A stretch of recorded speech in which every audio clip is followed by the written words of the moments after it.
ഇന്ന് വറുത്തരച്ചൊരു ചിക്കൻ കറി ഉണ്ടാക്കിയാലോ? അതിനുവേണ്ടി ഇതാ ഈ സാധനങ്ങളൊക്കെ അങ്ങ് എടുക്കാം. ഇങ്ങനെ ഇരുന്നാൽ ശരിയാകത്തില്ലല്ലോ, ഒറ്റ മിനിറ്റ്. സവാളയും പച്ചമുളകും തക്കാളിയൊക്കെ ഇതാ ഇങ്ങനെ അങ്ങ് അരിഞ്ഞെടുക്കാം. ഇനി നമ്മുടെ മെയിൻ ഐറ്റം വേണേ ചിക്കൻ. മഞ്ഞൾ, മുളക് പൊടി, ഉപ്പ് എല്ലാം ചേർത്ത് അങ്ങ് മിക്സ് ചെയ്ത് വെച്ചേക്കുവായിരുന്നേ. കുറച്ച് എണ്ണ ഒഴിച്ചു കൊടുക്കാം. സവാള അരിഞ്ഞത് അങ്ങ് ഇട്ട് കൊടുക്കാം. കുറച്ച് ഉപ്പ്, ജിഞ്ചർ ഗാർലിക് പേസ്റ്റ് അങ്ങോട്ട് ഇളക്കുക. നന്നായിട്ട് അങ്ങ് വഴണ്ട് വരുമ്പോൾ ലേശം മഞ്ഞൾപ്പൊടി, കുറച്ച് മുളക് പൊടി, 2 സ്പൂൺ മല്ലിപ്പൊടി, കുറച്ച് ചിക്കൻ മസാല, നേരത്തെ അരിഞ്ഞു വെച്ച തക്കാളിയും പച്ചമുളകും, പിന്നെ വീണ്ടും അങ്ങ് മിക്സ് ചെയ്യുക. നന്നായിട്ട് അങ്ങ് വഴണ്ട് വരുമ്പോൾ നമ്മുടെ ചിക്കൻ ഇട്ട് കൊടുക്കാം. നന്നായിട്ടൊന്ന് ഇളക്കി കൊടുക്കാം. കുറച്ച് ചൂടുവെള്ളം കുറച്ചുകൂടി അങ്ങ് ഇളക്കി കൊടുക്കാം. മല്ലിയില കൂടി അതിന്റെ മേളിൽ ഇട്ട് കൊടുത്തിട്ട് ഒരു 10-15 മിനിറ്റ് അങ്ങ് അടച്ചു വെച്ച് വേവിക്കാം. ഇനി തേങ്ങ വറുത്തരയ്ക്കണ്ടേ, അതിന് തേങ്ങ എടുക്കുക. അതാ ഇങ്ങനെ അങ്ങ് ചിരണ്ടി എടുക്കാം. തേങ്ങ ഇട്ടിട്ട് അങ്ങനെ ചൂടാക്കി കൊടുക്കണേ.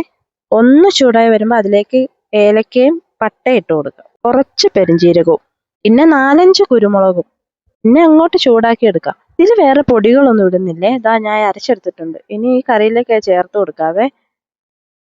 ഇത് ചേർത്ത് കൊടുത്തിട്ട് വീണ്ടും ഒന്ന് ചൂടാക്കി എടുക്കാവേ. ഇത് കാണുമ്പോൾ തന്നെ അറിയാം നല്ലൊരു തിക്ക് ഗ്രേവി ആയിട്ടുണ്ട്. കുറച്ചു നേരം വെച്ചിട്ട് ഇതാ ഞാൻ ഇത് എടുത്തിട്ടുണ്ടേ.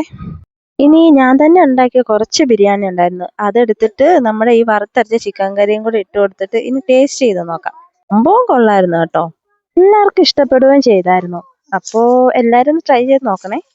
ഇഷ്ടപ്പെട്ടെങ്കിൽ എല്ലാവരും സബ്സ്ക്രൈബ് ചെയ്യാനും ലൈക്ക് ചെയ്യാനും മറക്കല്ലേ. അപ്പോൾ അത്രേ ഉള്ളൂ. ബൈ.